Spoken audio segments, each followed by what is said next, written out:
19वा Konkan परिक्षेत्रीय police कर्तव्य मेळावा 2024 सांगता समारोह कार्यक्रम। पालघर जिल्हा पोलीस आयोजित 19वा कोकण परिक्षेत्रीय पोलीस कर्तव्य मेळावा सन 2024 दिनांक 24 सप्टेंबर ते दिनांक 26 सप्टेंबर 2024 रोजी दरम्यान संपन्न झाला। सदर स्पर्धेमध्ये कोकण परिक्षेत्रातील 5 घटकांकडून पोलीस अधिकारी व पोलीस अंमलदार यांनी सहभाग नोंदविला। सदर मेळाव्याकरिता आक्रमणासाठी वैज्ञानिक मदत, पोलीस फोटोग्राफी, पोलीस व्हिडिओग्राफी, तोडफोड विरोधी तपासणी, संगणक जागरूकता, श्वान पथक स्पर्धा असे मुख्य विषय व त्यांचे 24 उपप्रकारांचे लेखी, तोंडी तसेच प्रात्यक्षिक परीक्षेचे आयोजन करून सदर विषयांचे तज्ञांच्या आधारे परीक्षण करण्यात आले आहे। एकूण 6 स्पर्धा प्रकार व 24 उपप्रकारामध्ये एकूण 17 पोलीस अधिकारी व 65 पोलीस अंमलदार तसेच श्वान पथक यांनी आपल्या कौशल्याचे प्रदर्शन करीत सदर मेळावा खेळीमेळीच्या वातावरणात पार पाडण्यासाठी आपले योगदान दिले। सदर स्पर्धा निपक्षपाती व पारदर्शकपणे पार पाडण्यासाठी त्या विषयाचे तज्ञ परीक्षक लाभलेले होते। स्पर्धेच्या नियमानुसार चांगले कौशल्य दाखवणाऱ्या पोलीस अधिकारी व पोलीस अंमलदार यांना एकूण 20 सुवर्ण, 20 रजत, 20 कांस्य पदक प्रदान करण्यात आले।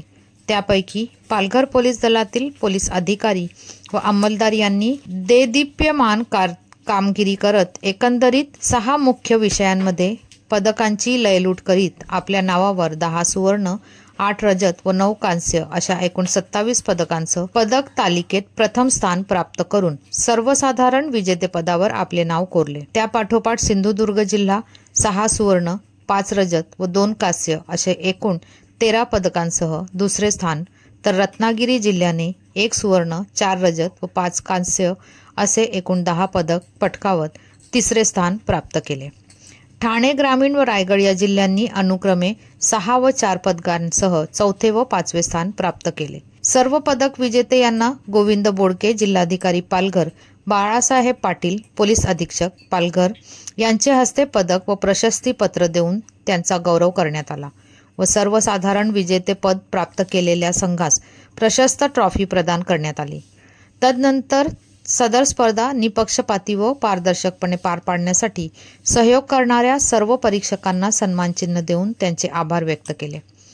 स्पर्धेअंती गोविंद बोडके, जिल्हाधिकारी पालघर व बाळासाहेब पाटील, पोलीस अधीक्षक पालघर यांनी सदर स्पर्धेमध्ये सर्व पदक प्राप्त स्पर्धकांचे तसेच सर्व सहभागी स्पर्धकांचे अभिनंदन केले व भविष्यात राज्यस्तरावर व देशपातळीवर देखील अशाच प्रकारे आपल्या कौशल्याचे प्रदर्शन करून उत्तम कामगिरी करण्याकरिता सर्व स्पर्धकांना शुभेच्छा दिल्या।